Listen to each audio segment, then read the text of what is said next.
Bapak, Ibu, dan saudara-saudara yang terkasih, selamat berjumpa kembali di dalam Resapi pada hari ini.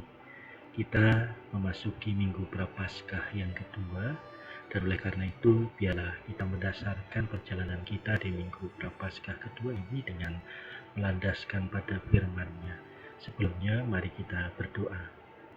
Ya Tuhan Allah Bapa kami yang makasih, kami bersyukur ketika Minggu Prapaskah pertama telah kami lewati, dan saat ini kami memasuki Minggu Prapaskah kedua. Biarlah kami semakin menghayati keteladanan-Mu dan juga menghidupi apa yang menjadi ajaran-Mu, sehingga hidup kami semakin seturut dengan kehendak-Mu. Kami ingin dasarkan hari ini dengan firman-Mu. Biarlah Engkau hadir dengan kuasa Roh Kudus-Mu untuk memampukan kami mengerti apa yang menjadi kehendak-Mu. Terima kasih ya Tuhan. Amin. Bapak, Ibu, dan saudara yang terkasih, pada saat ini saya mengundang Bapak, Ibu, dan saudara-saudara untuk memperhatikan Injil Lukas pasal yang 9 ayat 23 demikian. Setiap orang yang mau mengikut aku, ia harus menyangkal dirinya, memikul salibnya setiap hari, dan mengikut aku. Bapak, Ibu, dan saudara-saudara yang terkasih, Minggu Prapaskah kedua membawa kita semakin dekat pada jalan salib. Bukan sekedar mengenang penderitaan Kristus, tetapi merenungkan panggilan kita sebagai murid-Nya. Dalam Injil Lukas 9 ayat 23 tadi, Yesus tidak memberi undangan yang ringan. Ia berkata, jika engkau mau ngikut aku, ada pilihan, ada keputusan, ada komitmen. Mengikut Yesus bukan hanya soal percaya di hati, tetapi soal berjalan di jalan yang sama dengan Yesus. Yesus menyebutkan 3 hal: menyangkal diri, memikul salib, dan mengikut Dia. Pertama, menyangkal diri. Ini bukan berarti membenci diri kita, tetapi melepaskan ego sebagai pusat hidup. Dalam dunia yang mengajarkan ikuti keinginanmu dan utamakan dirimu, Yesus justru berkata, lepaskan dirimu sebagai pusat. Jadikan Allah sebagai pusat.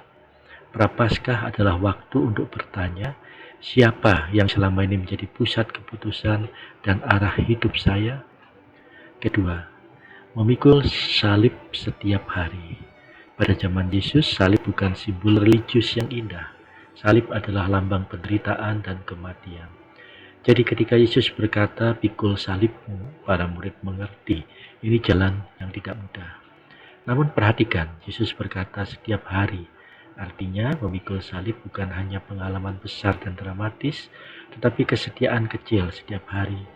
Memilih jujur ketika ada kesempatan untuk curang, memilih mengampuni ketika hati terluka, tetap setia melayani ketika lelah, dan tetap percaya ketika doa belum terjawab.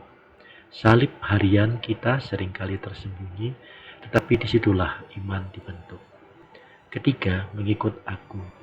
Fokusnya bukan pada salibnya, tetapi pada siapa yang kita ikuti. Kita tidak memikul salib sendirian, kita berjalan di belakang Kristus. Ia sudah lebih dahulu menempuh jalan itu. Ia tidak meminta sesuatu yang ia sendiri tidak jalani. Bapak, Ibu, dan saudara-saudara yang terkasih, Minggu Prapaskah kedua mengingatkan kita bahwa perjalanan menuju Paskah adalah perjalanan transformasi. Kita tidak hanya diajak merenungkan penderitaan Yesus, tetapi ikut masuk dalam pola hidupnya. Taat kepada Bapa, setia dalam penderitaan, dan percaya pada kemenangan kebangkitan.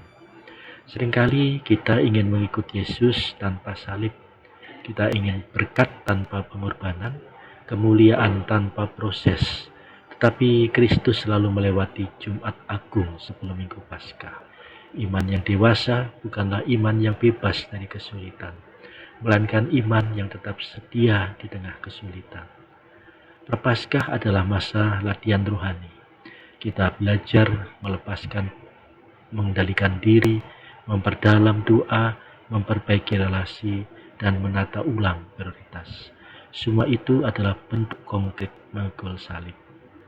Kiranya Bapak, Ibu, dan saudara yang terkasih, di Minggu Prapaskah kedua ini, kita semakin diteguhkan untuk berkata, Tuhan, aku mau mengikut Engkau.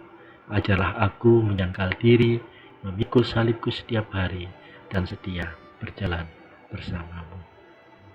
Amin. Mari kita berdoa.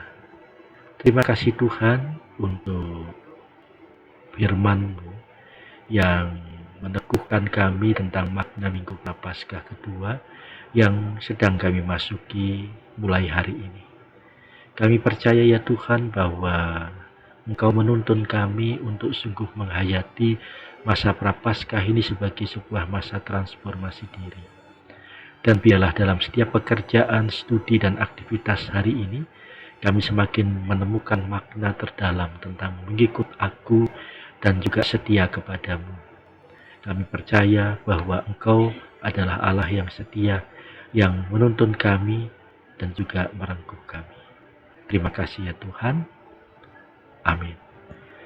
Baik Bapak, Ibu, dan saudara-saudari yang terkasih, selamat beraktivitas untuk hari ini, dan Tuhan senantiasa menyertai.